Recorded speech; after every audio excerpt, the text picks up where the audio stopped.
Heating effects, heating effects of current क्या होता है? बेसिकली जब आपका करंट फ्लो करता है किसी भी सर्किट में तो होता क्या है, वर्क मतलब ना चार्ज फ्लो करते हैं तो एनर्जी आपकी ना डिसिपेट होती है कभी कभी, किस फॉर्म में, हीट की फॉर्म में। मतलब आपकी एनर्जी कंज्यूम हो रही है तो कहीं ना कहीं तो जा रही होगी, वो कुछ ना कुछ तो बन रहा होगा, तो हीट बन रहा होगा, तो एनर्जी या तो फिर जो आपकी मैकेनिकल एनर्जी है, फैन में जो आप जब करंट प्रोड्यूस करते हो तो आपका घूमने लग जाता है तो क्या मैकेनिकल एनर्जी, या फिर आपका जैसे इलेक्ट्रिक आयरन है वो गर्म हो जाती है तो उसमें हीट एनर्जी, या फिर लाइट बल्ब उसमें लाइट एनर्जी। ठीक है, तो ऐसे ही आप सिर्फ हीटिंग इफेक्ट्स को अगर मैं पढ़ूँ कि सिर्फ हीटिंग इफेक्ट्स में क्या पढ़ सकता हूँ मैं, तो बेसिकली ये होता है कि जब आप कोई भी रेजिस्टेंस लेते हो, जब उससे करंट फ्लो करता है तो हीट प्रोड्यूस होती है। ये एक सिंपल सा लॉजिक है इसके पीछे। हम एक और चीज़ पढ़ लेते हैं, क्या, joules law of heating. Joules law of heating क्या कहता है? जूल एक साइंटिस्ट थे, आपने सुना होगा जूल किसकी यूनिट होती है, वर्क की या एनर्जी की। तो जूल एक साइंटिस्ट थे जिन्होंने बहुत वर्क किया है ना, बहुत ज़्यादा रिसर्च करी है। तो उन्होंने ना एक लॉ दिया, क्या, जूल्स लॉ ऑफ हीटिंग। उन्होंने क्या देखा कि कोई भी सर्किट में जो हीट प्रोड्यूस हो रही है वो डायरेक्टली प्रोपोर्शनल है स्क्वायर ऑफ द करंट। जितना ज़्यादा करंट फ्लो करेगा उसका उतना स्क्वायर में हीट प्रोड्यूस होगी। दूसरी चीज़ उन्होंने देखा कि heat is directly proportional to resistance. तीसरी चीज़ देखी, heat is directly proportional to time. जितने ज़्यादा टाइम के लिए फ्लो करेगा उतना ज़्यादा हीट प्रोड्यूस होगी। दूसरी चीज़, heat is directly proportional to resistance का मतलब जितना ज़्यादा रेजिस्टेंस होगा उतना ज़्यादा हीट प्रोड्यूस होगी।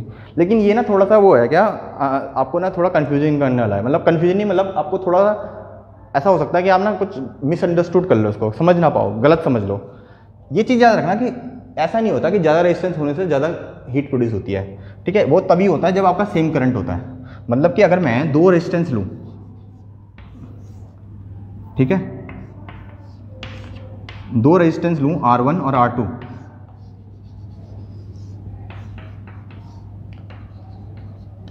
ठीक है, और मान लो अगर इसमें भी I करंट फ्लो कर रहा है, इसमें भी I कर रहा है, और R1 is greater than R2, तो हीट किस में ज़्यादा प्रोड्यूस होगी? Heat 1 will be greater than heat 2। मतलब इसमें जो हीट प्रोड्यूस हो रही है वो उससे ज़्यादा होगी किसी भी पर्टिकुलर टाइम में। क्यों? क्योंकि heat is directly proportional to resistance, heat is directly proportional to square of the current. Current तो सेम है, तो इसका मतलब रेजिस्टेंस इसमें ज़्यादा होगा उतना हीट इसमें ज़्यादा होगी। लेकिन ये थोड़ा सा ना आपको मिसअंडरस्टूड कर सकते हैं इस चीज़ को, तो मैं आपको ये थोड़ा समझा देता हूँ कि ये क्या मैं आपको कहना चाहता हूँ। तो उससे पहले एक लेकिन फॉर्मूला बना देता हूँ जूल्स लॉ ऑफ हीटिंग का। जूल्स, इन तीनों को मैं कंबाइन करूँगा तो ये फॉर्मूला बन जाता है I²RT। ठीक है, तो आप मिसअंडरस्टूड इस तरीके से कर सकते हो कि जो ये फॉर्मूला बन रहा है, मान लो अगर ये एक रेजिस्टेंस है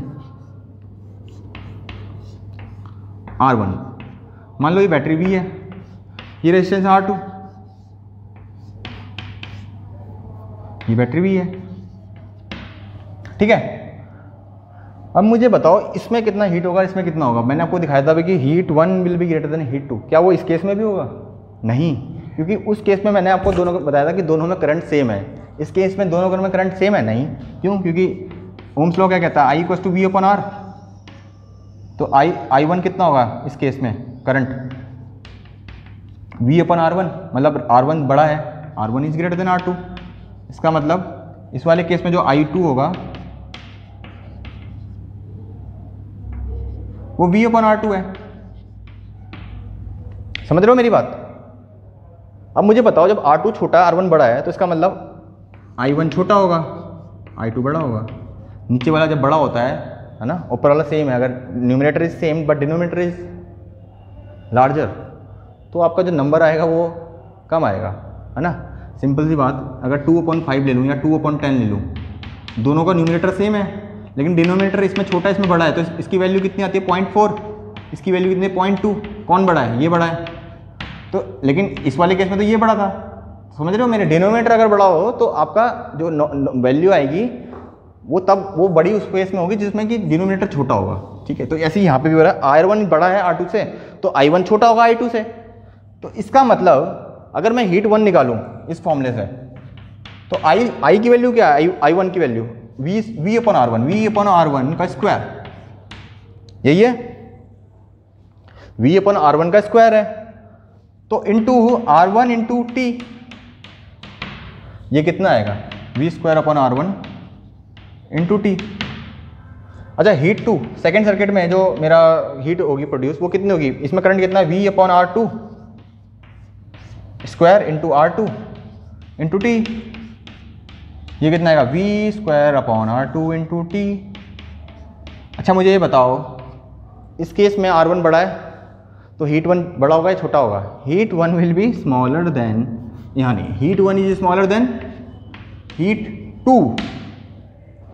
देख रहे हो पहले क्या बताया था मैंने, इसमें ज़्यादा हीट थी क्यों, जब करंट सेम था। लेकिन इस केस में जब सेम मैं बाहर मतलब करंट कैसे प्रोड्यूस होता है बेसिकली वो बैटरी से। अगर मैं यही बैटरी यहाँ लगा दूँ या यही बैटरी यहाँ लगा दूँ तो रेजिस्टेंस ज़्यादा होने से ज़्यादा करंट ज़्यादा हीट नहीं होगा, रेजिस्टेंस ज़्यादा होने से कम हीट होगा। ऐसा हो क्यों रहा है, चलो ऐसा हो क्यों रहा है, ऐसा हो इसलिए रहा है क्योंकि भले ही आपका रेजिस्टेंस बढ़ रहा है लेकिन करंट आपका कम हो जा रहा है सर्किट में। अगर करंट ही कम हो गया, करंट ही के कारण तो आपका हीट प्रोड्यूस हो रही है, अगर करंट ही कम कर दिया आपने सर्किट में हीटिंग कम हो जाएगी, है ना।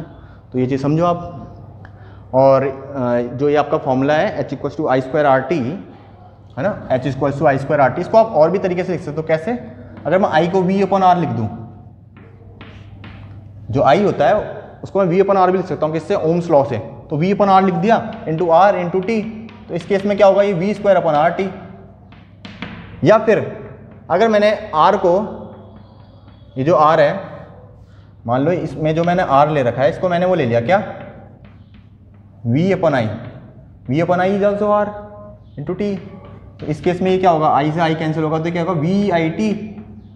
तो मेरे पे देखो तीन फॉर्मूले बन गए हीट के, heat is equal to I square R T या V square upon R T या फिर V आई टी, या तो ये या तो ये या तो ये, तीनों सेम है, कुछ नहीं है दोनों में अंतर, तीनों सेम है। बस ये है कि इसमें आप करंट और रेजिस्टेंस से निकाल लो, उसमें वोल्टेज रेजिस्टेंस से निकाल लो, या वोल्टेज और करंट से, जो भी आपको दिया है उस हिसाब से आप करो तो आपका क्वेश्चन हो जाएगा सॉल्व। ठीक है, तो ये आपका ना इसी तरीके से होता है ये पूरे चैप्टर में। जो भी आपको देखो अगर इसमें कुछ समझ में नहीं आएगा तो मुझे बताना, कमेंट कर देना वीडियो में। ठीक है,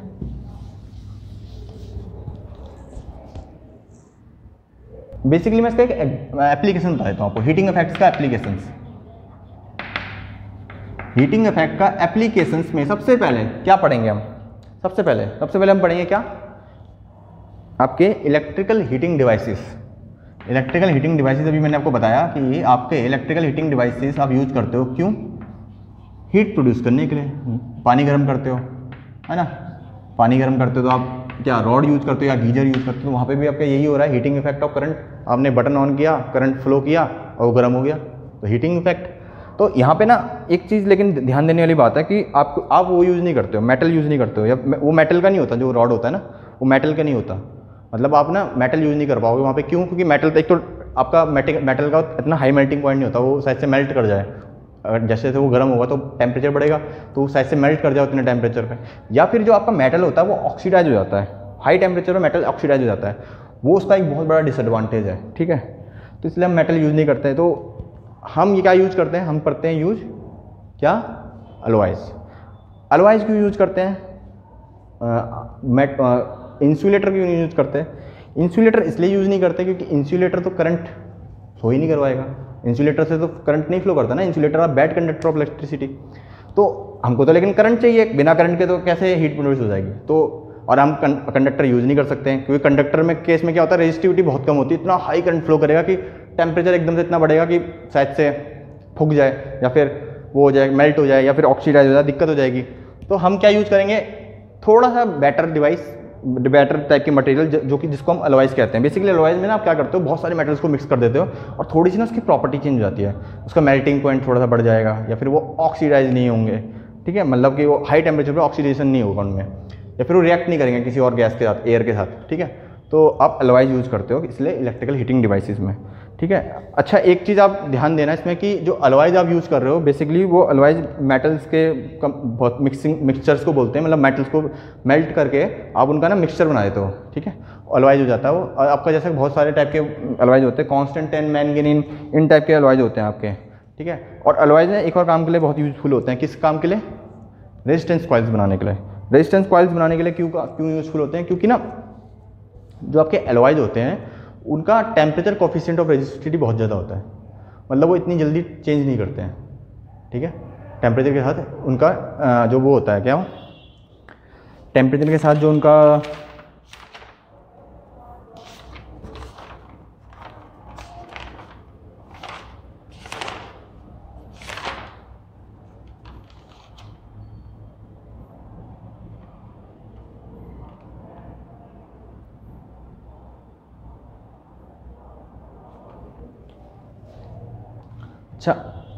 अच्छा बच्चों, एक चीज़ याद रखना कि जो आपके एलवाई होते हैं ना, वो इसलिए भी यूज होते हैं, किस लिए?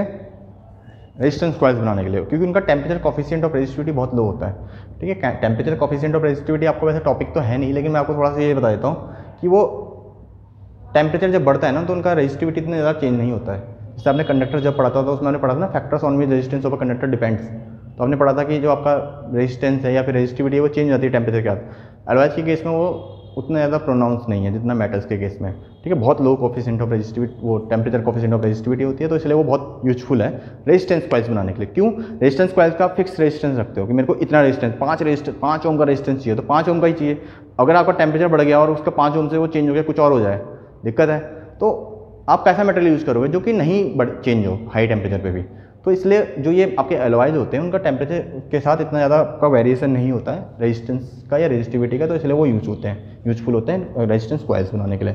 दूसरी चीज़, आपका जो ये इलेक्ट्रिक जो आप ये एप्लीकेशंस पढ़ रहे हो, उसमें दूसरी चीज़ आपने एक वो पढ़ा होगा, क्या? Bulb, electric bulb. Electric bulb आपने देखा था पहले के टाइम पे, ऐसे वाले बल्ब आते थे, अभी भी आते हैं वैसे तो, देखे ही होंगे आपने, इस टाइप के, वो ग्लो करते थे, ऑरेंज कलर की या येलो कलर की लाइट निकलती है उससे ना, येलो इस टाइप, और बहुत गर्म हो जाता है, अगर आप उसको छूओगे तो गर्म से लगते हैं वो, है ना। उसमें ये क्या होता है, आपका एक फिलामेंट होता है बेसिकली, वहाँ पे भी आपका electrical heating effect of current है, वही यूज़ हो रहा है। आप क्या करते हो कि ना, इसको सेल से अगर आपने जोड़ा तो करंट फ्लो करता है। करंट जब फ्लो करता है तो ये बेसिकली हीट होता है, और हीट होने के बाद बहुत हाई टेम्परेचर पे ये लाइट एनर्जी एमिट करना स्टार्ट करता है। जैसे कि आपने सिंपल सा देखा होगा, जब आपने स्टील फैक्ट्री या देखा होगा ना कि आयरन, लोहे को हम जब पिघलाते हैं तो बिल्कुल आपका ऑरेंज येलोइश टाइप बन जाता है वो, उसमें से मतलब वो ग्लो करने लग जाता है। तो वो क्यों ग्लो कर रहा है? क्योंकि वो इतना हाई टेम्परेचर पे कि वो अपनी एनर्जी को लाइट की फॉर्म में भी डिसिपेट कर रहा है। यहाँ पे भी यही चीज़ हो रहा है कि बहुत हाई टेम्परेचर पे ये आपका लाइट की फॉर्म में एनर्जी डिसिपेट कर रहा है। हर चीज़ नहीं करती लाइट की फॉर्म में एनर्जी डिसिपेट, लेकिन ये स्पेशल टाइप ऑफ मटेरियल से बना होता है जो कि लाइट की फॉर्म में एनर्जी डिसिपेट कर रहा है, तो इसलिए ये बहुत मस्त है ना, अच्छी चीज़ है। अच्छा, ये जो ये फिलामेंट बना होता है, ये टंगस्टन से बना होता है। टंगस्टन क्यों यूज़ करते हैं? टंगस्टन क्यों यूज़ करते हैं? एक तो ये बहुत फ्लेक्सिबल होता है, मोड़ सकते हो आप कैसे भी। दूसरी बात, ये जो मटेरियल है इसका मेल्टिंग पॉइंट बहुत हाई है। ये जो आप बल्ब यूज़ कर रहे हो, इसका टेम्परेचर बहुत ज़्यादा हो जाता है जब आप इसको जलाते हो। अगर इसका मेल्टिंग पॉइंट बहुत लो हो और टेम्परेचर इसका बहुत हाई हो जाता है, तो ये तो गल जाएगा तो टूट जाएगा, दिक्कत हो जाएगी। तो आप ऐसा मटेरियल यूज़ करते हो जिसका मेल्टिंग पॉइंट बहुत हाई होता है, तो टंगस्टन का बहुत हाई मेल्टिंग पॉइंट होता है, इसलिए हम यूज़ करते हैं। दूसरी बात, आप ना ये ना इतनी जल्दी ऑक्सीडाइज भी नहीं होता, ठीक है, इतना रीडली ऑक्सीडाइज नहीं होता, इसलिए भी ये यूजफुल है। और एक और चीज़, इसके अंदर ना आप ना गैस भी भरते हो, केमिकली इनएक्टिव गैस भर देते हो बल्ब के अंदर। बेसिकली वो इसलिए भरते हैं ताकि आपका ऑक्सीडेशन ना हो जाए एयर के साथ। आपका जो टंगस्टन है इतने हाई टेम्परेचर पे यार रिएक्ट कर जाएगा, मतलब कर तो देगा थोड़ा बहुत, तो वो बर्न आउट हो जाएगा, थोड़ा धीरे धीरे करके बर्न आउट हो जाएगा, तो दिक्कत है। तो हम क्या करते हैं कि इसको फिल कर देते हैं, किससे? एक केमिकली इनएक्टिव गैस से। जैसे कि आपने वो केमिकल रिएक्शन इक्वेशंस में पढ़ा होगा, वैसे तो अब नहीं पढ़ा होगा क्योंकि वो डिलीट हो गया टॉपिक, लेकिन मैं आपको एक चीज़ बता देता हूँ। उसमें एक टॉपिक था रेंसिडिटी। रेंसिडिटी में क्या होता है, एक सिंपल सा एग्जांपल पढ़ा होगा कि आपके जैसे वो नहीं होते लेस के पैकेट या फिर कोई भी चिप्स के पैकेट, कितने फूले फूले से होते हैं, उनके अंदर गैस होती है। तो वो क्यों होती है? वो इसलिए होती है क्योंकि अगर उनके अंदर गैस ना हो और एयर हो, या फिर मान लो मैंने उसको फाड़ के ऐसे खुले में रख दिया, तो आपने देखा उसमें बिल्कुल स्मेल आने लग जाती है। तो क्यों आ रही है? क्योंकि वो ख़राब हो जाता है, ऑक्सीडाइज हो जाता है, या फिर एयर गैस रिएक्ट करके ख़राब कर देता है उसको। तो वहाँ पे भी ऑक्सीडेशन हो रहा है, यहाँ पे भी यही चीज़ हो सकती है कि ये ख़राब, मतलब ये ऑक्सीडाइज होकर बर्न आउट कर जाए।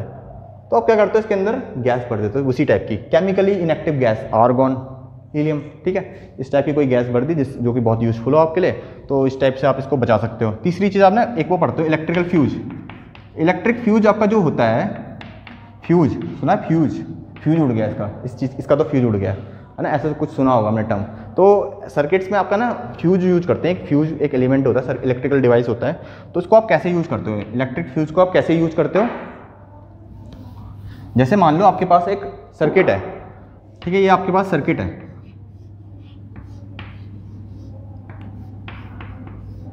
यहाँ पे आपने सेल लगा दिया वी वोल्टेज का, और आपने ना यहाँ पे एक रेजिस्टेंस ले रखा है, ठीक है, रेजिस्टेंस या फिर कुछ भी डिवाइस जैसे कि टीवी लगा दिया यहाँ पे, ठीक है। मान लो बहुत हाई, बाई चांस मान लो आगे से पावर जो सप्लाई है वो बहुत ज़्यादा हो जाए, जो ये पावर सप्लाई है बहुत ज़्यादा हो जाए एकदम से, तो आपका करंट बहुत हैवी करंट फ्लो करेगा, ज़्यादा हैवी करंट फ्लो करेगा, और मान लो इसका जो रेटिंग है मतलब ये डैमेज हो जाए हाई करंट पे, तो आप नहीं चाहोगे ना कि आपका टीवी फूक जाए या फिर आपका जो आपका फ्रिज है वो ख़राब हो जाए, फूक जाए। तो आप क्या करते हो, एक फ्यूज लगा देते हो। फ्यूज के अंदर क्या होता है, एक वायर होती है बहुत पतली सी, ठीक है। तो वैसे तो नॉर्मली ये क्या करेगा कि करंट को फ्लो कराएगा अपनी तरफ, जैसे हो ही रहा है नॉर्मल वायर, लेकिन जैसे ही हाई करंट होगा, ठीक है, हाई करंट होगा तो क्या होगा कि इसके अंदर क्या होगा, हीटिंग इफेक्ट है ना, ये भी तो एक रेजिस्टेंस है एक टाइप का, इसके अंदर हीटिंग इफेक्ट होगा, और ये क्या होगा, मेल्ट। इसका मतलब जो आपका मेल्टिंग पॉइंट है, उस तरीके से मैंने रखा हुआ है इस मटेरियल को कि इसका जो मेल्टिंग पॉइंट है उस करंट पे जिस पे कि इतना हीट प्रोड्यूस हो रहा है उस पर ही मेल्ट हो जाए। तो जैसे ये मेल्ट होगा तो क्या होगा कि आपका ये ब्रेक कर जाएगा, जैसे ब्रेक करेगा तो क्या होगा, आपको सर्किट ब्रेक, आपका टीवी बच गया। सर्किट भले ही ख़राब हो गया, मतलब कि सर्किट टूट गया, लेकिन आपका टीवी बच गया, है ना। एकदम से जो पावर सप्लाई आई, लेकिन आपके टीवी फूकने से बच गई। भले ही आपका सर्किट ख़राब हो गया है, लेकिन आपको इतना नुकसान नहीं होगा। क्यों? क्योंकि आप इसको हटा दो, फिर से नया लगा दो। यहाँ पे क्या है, फ्यूज़, तो फ्यूज़ फिर से लगा दूंगा मैं, सिंपल सी बात। टीवी फूक जाता तो टीवी नया नहीं लेके आते ना, टीवी नया लेके आओगे तो फिर उसमें ज़्यादा नुकसान है, इससे बढ़िया तो फ्यूज़ लगाऊंगा मैं। अच्छा, फ्यूज़ जो होता है वो आपका सीरीज़ में लगता है, ठीक है। सीरीज़ में क्यों लगता है, क्योंकि जितना करंट सर्किट में फ्लो कर रहा है उतना ही करंट आपका फ्यूज़ से भी फ्लो करना चाहिए। डिफरेंट करंट नहीं फ्लो करना चाहिए ना, उतना वही करंट फ्लो करना चाहिए। अब फ्लो उतना ही करंट का फ्लो करता है जब सीरीज़ में लगा होता है। ये मैंने बताया था, सीरीज़ में आपका करंट सेम रहता है, तो ये चीज़ यहाँ पे यूज़ होती है। अच्छा, ये जो मटेरियल है, ये वायर जो मैं लगा रहा हूँ, इसका जो मटेरियल है ये किसी भी चीज़ से बना हो सकता है, मतलब किसी भी चीज़ से तो नहीं, मतलब बहुत टाइप के आपके सब्सटेंस से बन सकता है। जैसे आपका एल्यूमिनियम से बन सकता है, जिंक से बन सकता है, कॉपर से बन सकता है, अलॉयज से बन सकता है, ठीक है। और डिपेंड करता है कि आपकी क्या रेटिंग है, मतलब कितना मेल्टिंग पॉइंट आपको रखना है एक पर्टिकुलर करंट के लिए, उस पर ये डिपेंड करेगा, ठीक है। तो ये चीज़ तो आपको समझ में आ ही गई होगी। थोड़ा सा दिमाग लगाना कि ये क्या कर रहा हूँ मैं यहाँ पे, मैंने वैसे आपको समझा ही दिया है। थोड़ा सा अपने दिमाग पे और ज़्यादा प्रेशर मारोगे ना, समझ में बिल्कुल क्लियर हो जाएगा आपको, ठीक है। नहीं होगा तो आप पूछ ही सकते हो मुझसे, या फिर मतलब कमेंट कर देना कुछ ना कुछ, मैं आपको बता ही दूंगा कि कैसे हो रहा है।